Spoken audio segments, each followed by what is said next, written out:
The TOR project is a non-profit organization that conducts research and development into online privacy and anonymity. It is designed to stop people, including government agencies and corporations, learning your location or tracking your browsing habits. So the TOR here stands for the Onion Router.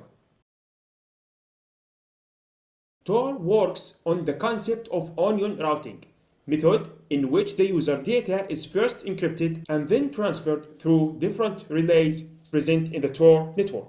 Now the relays here, it is the same as node or router.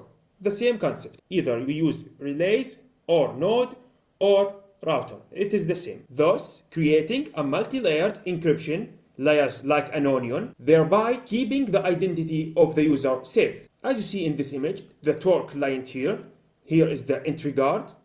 Then we entered the TOR network, the middle relay, until we reach the exit relay or the exit node. As Elliot mentioned, that he is in control of this exit relay or of this exit node. So he is in control of the whole traffic, okay? Well, as we said, it's not 100% accurate, but let's say somehow it's close. It's not a bullshit for the hacking, I mean. Now let's continue. Other than providing anonymity to standalone users, TOR can also provide anonymity to websites and servers in the form of TOR hidden service.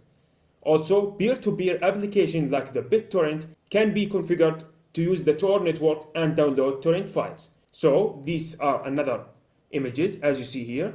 Alice here, the TOR client obtain a list of TOR nodes from a directory server to the dev. Then Alice TOR client picks a random path to destination server. So here the green links are encrypted and the red links are not encrypted. Then if at a later time the user visits another site, Alice TOR client selects a second random path again. The green links are encrypted and the red links are in the clear.